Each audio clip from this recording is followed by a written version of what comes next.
Okay, the video's on using the battery chargers, portable battery charger. This particular battery charger has the options of 2 amp, 35 amp, fast charge, 2 amps of slow charge, and then 200 if you're trying to boost or crank an engine over that has very little charge in the battery. So the switches can be kind of confusing. On this one, you leave this in the center where the red arrow indicates. When this switch is down here, it's either 2 amp if you're pushing on the top side of it. You push it down to the bottom and then you select either 35 or 200. So you just go back and forth, ready, and then you crank it. When you're done cranking it, then drop this down to the 35. Do not leave it on 200. That's way too much amperage to try to be shoving into a battery and charging it. So if you want the 2 amps, you flip the switch up, and this switch doesn't matter. It's not connected, so it could be 35 or 200, and it's not connected internally. It's just the 2 amp up here. So that's how the switches work. And what I would say to hook this up for your assignment, make sure the charger is off on both chargers that we show you. And then without it being plugged in to the wall, we're going to hook it up to the battery first with your battery leads.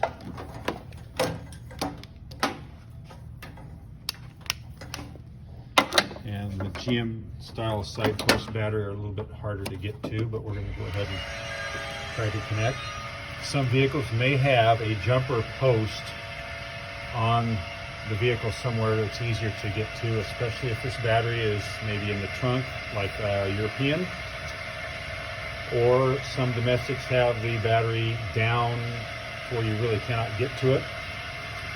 And they'll have some kind of an access connector up there, but make sure it's positive that you're connecting to here. If it is, let's say, jumper, and it normally has a red cover to indicate that that's a positive lead. And I didn't follow this through. This one might work right here, but I would need to trace it back through to be sure. So if you're doing this assignment and or you're hooking this up for real, just follow that cable, and it's heavy enough gauge wire that you could charge the battery through that and maybe even crank it over by that one. So not knowing if that's positive or negative, I'm going to default back to the battery. I'm going to hook up the ground next. The ground could be hooked up to the battery, or a good ground on the engine block is fine. They have a common wire between them, so it doesn't matter which you want to hook it up to. For battery chargers, jump starting is a different ball game, and we'll get to that in a different video. So charger's turned off, leads are hooked up to the vehicle, either battery directly or otherwise, and now we'll plug it in. Plug the power cord in to power up the charger,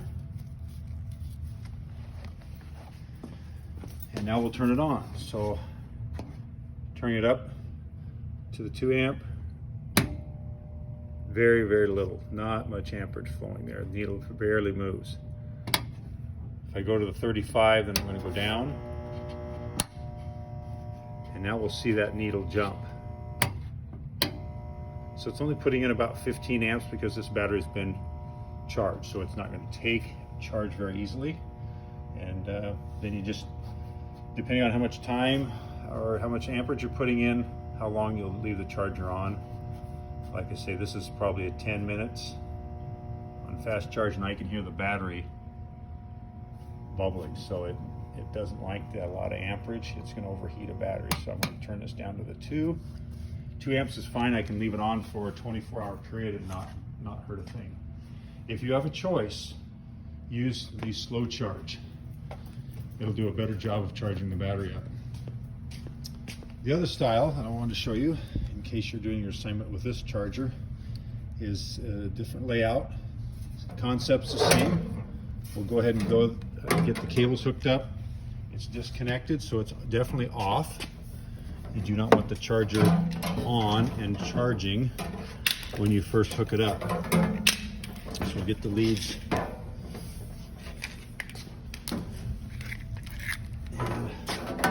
like to do the positive cable first. With the battery charger, it doesn't make that much difference, but that's just the habit that I have. I'm going to go straight to the battery. Since it's available, these are top post batteries, very accessible, much nicer to hook the charger up to.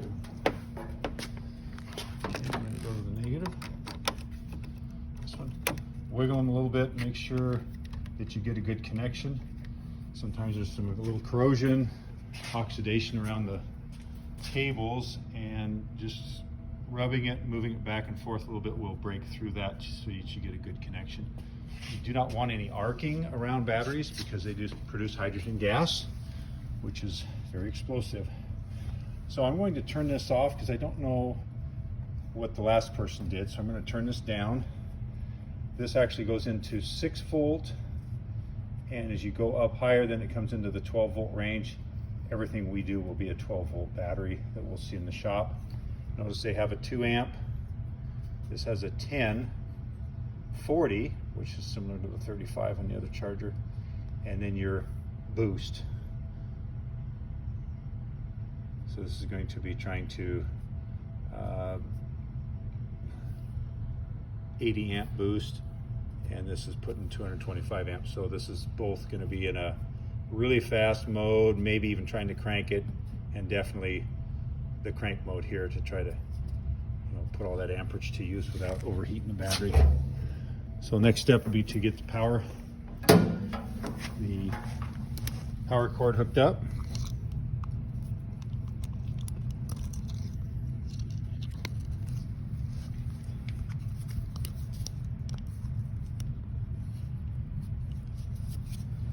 This extension cord's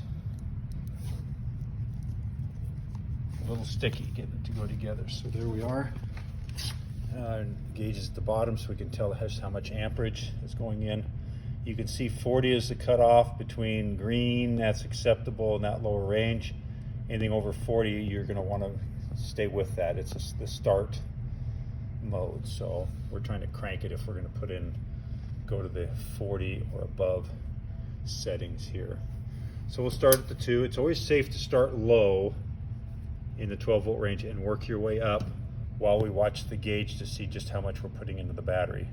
Too much amperage is harmful to the battery. So low amperage setting, it's still not on because the switch here is off, or it's in the timer mode, which turns the fan on inside, so you hear that run and starts the charging process. If I want to leave it on for a couple hours, then I would go on up to the hold. I think you can hear the fan at that point. Also, you will normally see, there you see a little bit of movement. So that's still in the 2 amp. I'm going to go up to the 10. See, it's just about accurate with what it's trying to put in. So the batteries probably could use the charge a little bit low. There's the 10. There's the 40, so there we're actually putting in about 30 amps. This is in a fast charge mode now.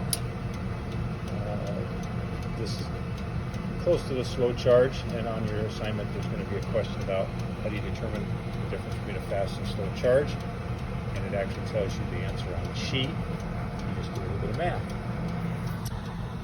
If I have a choice, again, 2 amps is always better than 10, 20, or 30. Give the battery time to charge up, and it will do a better job of fully charging the battery. So, okay, that's the way the 2 different chargers are set up and operating. If you're going to unhook it, you do not have to turn the rate down. You can turn off the timer. The fan quits. There's no amperage going in, so this needle's went to 0. I don't have to unplug this, but it's the safest. If you're going to remove the charger, I would always do this first anyway, just to make sure that it's not charging when you unhook it.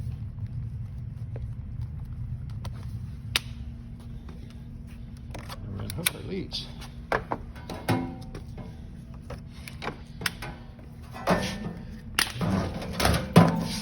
Coil the leads up so they're out of the way. And terribly tangled up, where we can roll the charger away and put it out for the next student.